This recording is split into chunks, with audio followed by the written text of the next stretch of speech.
section for the objection, that men are not conscious of this enmity, answered. Natural men do not generally conceive themselves to be so bad. They have not this notion of themselves, that they are enemies to God. And therefore when they hear such doctrine as this taught them, they stand ready to make objections. Some may be ready to say, I do not know, I am not sensible, that I hate God, and have a mortal enmity against Him. I feel no such thing in myself, and if I have such enmity, why do not I feel it? If I am a mortal enemy, why should not I know it better than anybody else? How can others see what is in my heart better than I myself? If I hate one of my fellow creatures, I can feel it inwardly working. To such an objection I would answer, if you do but observe yourself, and search your own heart, unless you are strangely blinded, you may be sensible of those things, wherein enmity does fundamentally consist. Particularly, you may be sensible that you have at least had a low and contemptible estimation of God. And that, in your esteem, you set the trifles and vanities of this world far above Him, so as to regard the enjoyment of these things far before the enjoyment of God, and to value these things better than His love. And you may be sensible that you despise the authority of God, and value His commands and His honor but very little. Or if by some means you have blinded yourself, so as to think you do regard them now, doubtless you can look back and see that you have not regarded them. You may be sensible that you have had a disrelish and aversion towards God, an opposition to thinking of Him, so that it would have been a very uncomfortable task to have been confined to that exercise for any time. The vanities of the world, at the same time, have been very pleasing to you, and you have been all swallowed up in them, while you have been averse to the things of religion. If you look into your heart, it is there plain to be seen, that there is an enmity in your will, that it is contrary to God's will, for you have been opposing the will of God all your life long. These things are plain. It is nothing but some great delusion that can hide them from you. These are the foundation of all enmity, and if these things be in you, all the rest that we have spoken of will follow of course. 2. One reason why you have not more sensibly felt the exercises of malice against God, is that your enmity is now exercised partly in your unbelief of God's being, and this prevents its appearing in other ways. Man has naturally a principle of atheism in him, an indisposition to realize God's being, and a disposition to doubt of it. The being of God does not ordinarily seem real to natural men. All the discoveries that there are of God's being in His works will not overcome the principle of atheism in the heart. And though they seem in some measure to be rationally convinced, yet it does not appear real. The conviction is faint, there is no strong conviction impressed on the mind, that there is a God, and oftentimes they are ready to think that there is none. Now this will prevent the exercise of this enmity, which otherwise would be felt. Particularly, it may be an occasion of there not being sensible exercises of hatred. It may in some measure be thus illustrated if you had a rooted malice against another man, a principle that had been long established there, and if you should hear that he was dead, the sensible workings of your malice would not be felt, as when you realized it that he was alive. But if you should afterwards hear the news contradicted, and perceive that your enemy was still alive, you would feel the same workings of hatred that you did before. And thus your not realizing the fact that God has a being may prevent those sensible workings of hatred that otherwise you would have. If wicked men in this world were sensible of the reality of God's being, as the wicked are in another, they would feel more of that hatred which men in another world do. The exercise of corruption in one way may, and often does, prevent it working in other ways. As covetousness may prevent the exercise of pride, so atheism may prevent malice. And yet it may be no argument of there being any less enmity in the heart. For it is the same enmity, working in another way. The same enmity that in this world works by atheism, will in another world, where there will be no room for atheism, work by malice and blasphemy. The same mortal enmity which, if you saw there was a God, might make you to wish there were none, may now dispose and incline you to think there is none. Men are very often apt to think things are as they would have them to be. The same principle disposes you to think God has no existence, which, if you knew He had, would dispose you, if it were possible, to dispossess him of it. 3. If you think that there is a God, yet you do not realize it, that he is such a God as he really is, you do not realize it, that he is so holy as he is, that he has such a hatred of sin as indeed he has, that he is so just a God as he is, who will by no means clear the guilty, but that in the Psalms is applicable to you. These things hast thou done, and I kept silence. Thou thoughtest that I was altogether such an one as thyself. Psalm 1:21. So that your atheism appears in this, as well as in thinking there is no God. So that your objection arises from this, that you do not find such a sensible hatred against that God which you have formed, to suit yourself. A God that you like better than the true God. But this is no argument that you have not bitter enmity against the true God. For it was your enmity against the true God, and your not liking him, that has put you upon forming up another in your imagination, that you like better. It is your enmity against those attributes of God's holiness and justice, and the like, that has put you upon conceiving another, who is not so holy as he is, and does not hate sin so much, and will not be so strictly just in punishing it, and whose wrath against sin is not so terrible.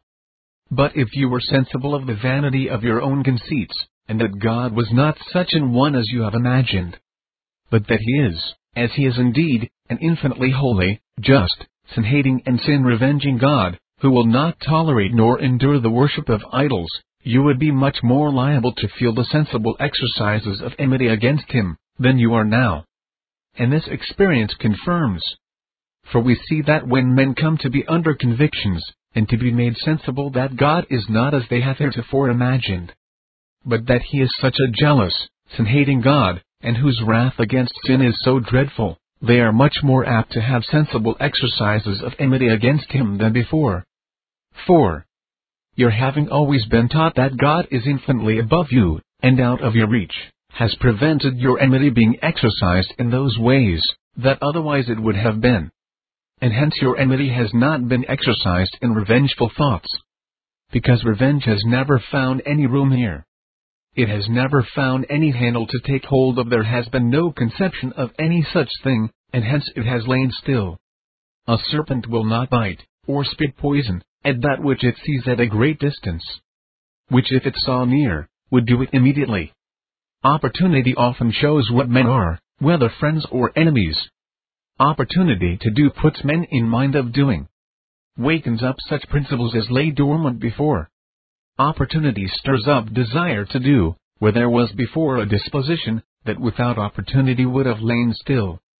If a man has had an old grudge against another, and has a fair opportunity to be revenged, this will revive his malice, and waken up a desire of revenge. If a great and sovereign prince injures a poor man, and what he does is looked upon as very cruel, it will not ordinarily stir up passionate revenge, because he is so much above him, and out of his reach. Many a man has appeared calm and meek, when he has had no power in his hands, and has not appeared, either to himself or others, to have any disposition to cruel acts. Yet afterwards, when he came to have opportunity by unexpected advancement, or otherwise, has appeared like a ravenous wolf, or devouring lion. So it was with Hazael. And Hazael says, Why weepeth my Lord? And he answered, Because I know the evil that thou wilt do unto the children of Israel. Their strongholds wilt thou set on fire, and their young men wilt thou slay with the sword, and wilt dash their children, and rip up their women with child. And Hazael says, But what is thy servant a dog, that he should do this great thing? And Elisha answered, The Lord hath showed me that thou shalt be king over Syria. 2 Kings 8:12, 13. Hazael was then a servant. He had no power in his hands to do as he pleased. And so his cruel disposition had lain hid, and he did not himself imagine that it was there, but afterwards, when he became king of Syria, and was absolute, having none to control him. Then it broke out and appeared, and he did as the prophet had foretold. He committed those very acts of cruelty, that he thought it was not in his heart to do. It was want of opportunity that made the difference. It was all in his heart before. He was such a dog then as to do this thing, but only had not opportunity. And therefore when he seems surprised that the prophet should say so of him, all the reason the prophet gives is, the Lord hath showed me that thou shalt be king over Syria. Some natural men are such dogs as to do things, if they had opportunity, which they do not imagine it is in their hearts to do. You object against your having a moral hatred against God, that you never felt any desire to dethrone him. But one reason has been, that it has always been conceived so impossible by you. But if the throne of God were within your reach, and you knew it, it would not be safe 1 hour. Who knows what thoughts would presently arise in your heart by such an opportunity, and what disposition would be raised up in your heart? Who would trust your heart, that there would not presently be such thoughts as these, though they are enough to make one tremble to mention them? Now I have opportunity to set myself at liberty, that I need not be kept in continual slavery by the strict law of God. Then I may take my liberty to walk in that way I like best, and need not be continually in such slavish fear of God's displeasure. And God has not done well by me in many instances. He has done most unjustly by me, in holding me bound to destruction for unbelief, and other things which I cannot help. He has shown mercy to others, and not to me. I have now an opportunity to deliver myself, and there can be no danger of my being hurt for it. There will be nothing for us to be terrified about, and so keep us in slavery. Who would trust your heart, that such thoughts would not arise? Or others much more horrid and too dreadful to be mentioned? And therefore I forbear. Those natural men are foolishly insensible of what is in their own hearts, who think there would be no danger of any such workings of heart, if they knew they had opportunity. 5. You little consider, how much your having no more of the sensible exercises of hatred to God, is owing to a being restrained by fear. You have always been taught what a dreadful thing it is to hate God, and how terrible his displeasure. That God sees the heart and knows all the thoughts. And that you are in his hands, and he can make you as miserable as he pleases, and as soon as he pleases. And these things have restrained you, and the fear that has risen from them, has kept you from appearing what you are. It has kept down your enmity, and made that serpent afraid to show its head, as otherwise it would do. If a wrathful man were wholly under the power of an enemy, he would be afraid to exercise his hatred in outward acts, unless it were with great disguise. And if it be supposed that such an enemy, in whose power he was, could see his heart, and know all his thoughts, and apprehended that he would put him to a terrible death, if he saw the workings of malice there, how greatly would this restrain? He would be afraid so much as to believe himself, that he hated his enemy, but there would be all manner of disguise and hypocrisy, and feigning even of thoughts and affections. Thus your enmity has been kept under restraint. And thus it has been from your infancy. You have grown up in it, so that it is become an habitual restraint. You dare not so much as think you hate God. If you do exercise hatred, you have a disguise for it, whereby you endeavor even to hide it from your own conscience. And so have all along deceived yourself. Your deceit is very old and habitual. There has been only restraint, not mortification. There has been an enmity against God in its full strength that has been only restrained, like an enemy that durst not rise up and show himself. 6. One reason why you have not felt more sensible hatred to God may be, because you have not had much trial of what is in your heart. It may be God has hitherto, in a great measure, let you alone. The enmity that is in men's hearts against God, is like a serpent, which, if it be let alone, lies still, but if anybody disturbs it, will soon hiss, and be enraged, and show its serpentine spiteful nature.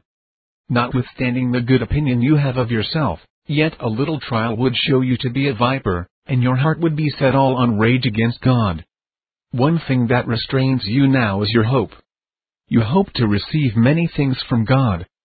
Your own interest is concerned, so that both hope and fear operate together, to restrain your enmity from sensible exercises. But if once hope were gone, you would soon show what you were. You would feel your enmity against God in a rage. 7. If you pretend that you do not feel enmity against God, and yet act as an enemy, you may certainly conclude that it is not because you are no enemy, but because you do not know your own heart. Actions are the best interpreters of the disposition they show, better than anything else, what the heart is. It must be because you do not observe your own behavior, that you question whether you are an enemy to God? What other account can you give of your own carriage, but only your being God's enemy? What other account can be given of your opposing God in your ways, walking so exceeding contrary to Him, contrary to His counsels, contrary to His commands, and contrary to His glory? What other account can be given of your casting so much contempt upon God? You're setting Him so low. You're acting so much against His authority, and against His kingdom and interest in the world. What other account can be given of your so setting your will in opposition to God's will, and that so obstinately, for so long a time, against so many warnings as you have had? What other account can be given of your joining so much with Satan, in the opposition he is making to the kingdom of God in the world? And that you will join with him against God, though it be so much against your own interest, and though you expose yourself by it to everlasting misery? Such like behavior in one man towards another, would be sufficient evidence of enmity. If he should be seen to behave thus, and that it was his constant manner, none would want better evidence that he was an enemy to his neighbor. If you yourself had a servant that carried it towards you, as you do towards God, you would not think there was need of any greater evidence of his being your enemy. Suppose your servant should manifest much contempt of you, and disregard your commands as much as you do the commands of God, should go directly contrary, and in many ways act the very reverse of your commands, should seem to set himself in ways that were contrary to your will obstinately and incorrigibly, without any amendment from your repeated calls, warnings, and threatenings, and should act so cross to you day and night, as you do to God, would he not be justly deemed your enemy? Suppose, further, when you sought one thing, he would seek the contrary. When you did any work, he would, as much as in him lay, undo and destroy that work. And suppose he should continually drive at such ends, as tended to overthrow the ends you aimed at when you sought to bring to pass any design, he would endeavor to overthrow your design, and set himself as much against your interest, as you do yourself against God's honor. And suppose you should moreover see him, from time to time, with those who were your declared mortal enemies, making them his counselors, and hearkening to their counsels, as much as you do to Satan's temptations, should you not think you had sufficient evidence that he was your enemy? Therefore consider seriously your own ways, and weigh your own behavior. How canst thou say, I am not polluted? See thy way in the valley, know what thou hast done. Jeremiah 2:23.